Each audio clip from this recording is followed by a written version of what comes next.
Modern Warfare 3 rank play is almost here. In this video, we're going to talk about some things to consider, or maybe you can actively start practicing before rank play touches down.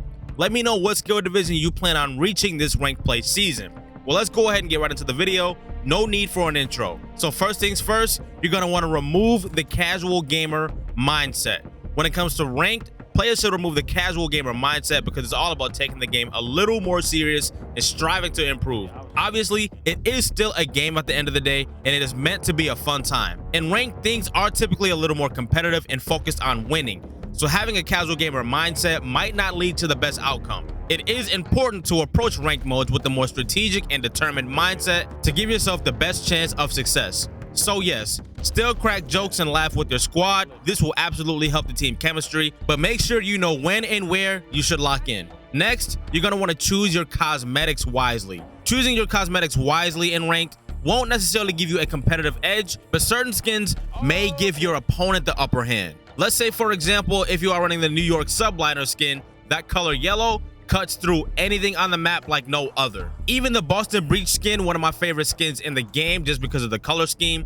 that I will most likely not be running in rank play. Try to find certain skins and weapon camos that can provide a little bit better camouflage and make you a little less of a moving target. So take your cosmetics into consideration, your skins, weapon camos, whatever the case. Yes, a lot of these skins look cool, but still be smart with your cosmetics and prioritize winning over aesthetics. And obviously, you're going to want to squad up. This is probably one of the most crucial points. First off, playing with the coordinated team gives you much better communication and teamwork, which can lead to strategic gameplay and better coordination. It's so much easier to communicate and execute strategies when you're playing with a squad and or teammates you can trust. And let's be honest, playing with randoms are hardly ever a good time. Are there exceptions to the rule? Absolutely. But in most cases, playing with randoms usually calls for a bad time. Plus, having a squad means you can rely on each other for support, cover fire, and objective gameplay. All that being said, please make sure your mic and headset are appropriate for competitive play. And if you are able to avoid Modern Warfare 3 game chat, please do. If you are able to get in Discord, TeamSpeak, Skype, PlayStation Party, Xbox Party, I'm not entirely sure what everyone is using today, but I do know Discord is probably the most popular. Take advantage of one of these things. I highly recommend Discord, and I'm sure most of the community does, because not only does Modern Warfare 3 game chat sound a bit weird, it also has a nasty delay from where you actually say something into your microphone to where it travels to your teammates' ears. If Discord, the latency is slim to none. Make sure your teammates can hear you articulating yourself very clear when you are trying to communicate. Try to make sure you aren't too muffled and try to eliminate as much background noise as possible. This next one is probably common knowledge for a lot of you, but learn the hardpoint rotations and beat your enemies to the new point. Learning the hardpoint rotations in rank play is crucial because it literally gives you an advantage against players that may or may not know them like the back of their hand. Hardpoint is all about controlling specific areas on the map, and knowing the rotations means you can anticipate where the next hardpoint will be and position yourself accordingly. By being in the right place at the right time, you can secure the objective and soak up those points for your team. So study the rotations and stay one step ahead at all times. Next, this one is another one that's a little more obvious, but run meta guns and loadouts. Running meta weapons and loadouts in rank play really just gives you a fighting chance to compete. Meta weapons are those that are considered the most effective in the current game meta. Using these weapons can give you the best bang for your buck as far as overall performance. That being said, there will be a lot of weapon restrictions, making it a lot easier to choose an appropriate loadout for rank play.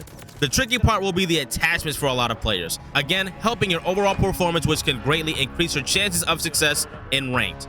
So I'm going to show you guys a couple of weapon builds from notable names in the community. Celium Inabizi from Atlanta FaZe. These will most likely be some good blueprints for you to use in rank play. Maybe you don't necessarily have to copy and paste these word for word, bar for bar. That's my bar. Shit. He copied my whole fucking flow. Word for word, bar for bar. Literally two of the best Call of Duty players in the world, so you can assume they knew what they were doing when building these weapons. However, it's important to remember that skill and strategy also play a significant role. So while running meta weapons is almost a rank play standard, it is always good to find the best weapon that suits your play style. And next, in Search and Destroy, defuse the bomb immediately. Defusing the bomb in Search and Destroy is super important because it can literally turn the tide of the game. When the bomb is planted, the clock starts ticking, and every second counts. Literally every second counts. Obviously, you still have to be strategic and exercise some critical thinking. When saying this does not mean ninja defuse right away brainlessly. Let's say you win a 1v1, the enemy bomb is planted, but there are 15 seconds left. Do not even think about shooting bodies, trolling, spinning around with max sensitivity or DPI. You get what I'm saying. Defuse the bomb right away because it does take a little bit longer than it will in a public S&D match. It is all about making those clutch plays and securing the win for your squad, but at the same time, don't waste time and go for that defuse the second you are able to. Next, keep your composure. Keeping your composure is super important and can greatly impact your performance. When things get intense and the pressure is on, it's easy to get frustrated or pissed off, which can lead to poor decision making and just sloppy gaming. By staying calm and composed, you can maintain a clear focus, make better decisions, and react way more effectively to the game. It helps you stay in control and helps you perform at your personal best. So take a deep breath, stay cool, stay smooth. That being said, also try to keep your composure after you make a nasty hero play. We all understand what that's like. Maybe you clutch the 1v4 and defuse the bomb by the skin of your teeth in a search and destroy match. That's some intense shit you have just pulled off. But keep it together. If it's not the final round, you still have plenty of more Call of Duty to be played, and composure is essential. Next, do not give up on any play. My favorite thing to say is it's not over until it's over. It does not matter if you are down 5-0 in search and destroy or 240 to 140 in hardpoint. Until you see that victory or defeat UI screen, there is still Call of Duty to be played. This is such an important mindset because it can absolutely be really easy to pretty much just want to accept defeat, call the game chalk, GG, or whatever. I cannot tell you how many times the squad and I have reverse swept teams just by keeping our cool, making small adjustments, and most importantly, not quitting. If you can think of anything else to consider before ranked play touches down in a couple of weeks, drop them down in the comments. I'd love to hear from you. And if you are excited for Modern Warfare 3 ranked play, drop a like on the video.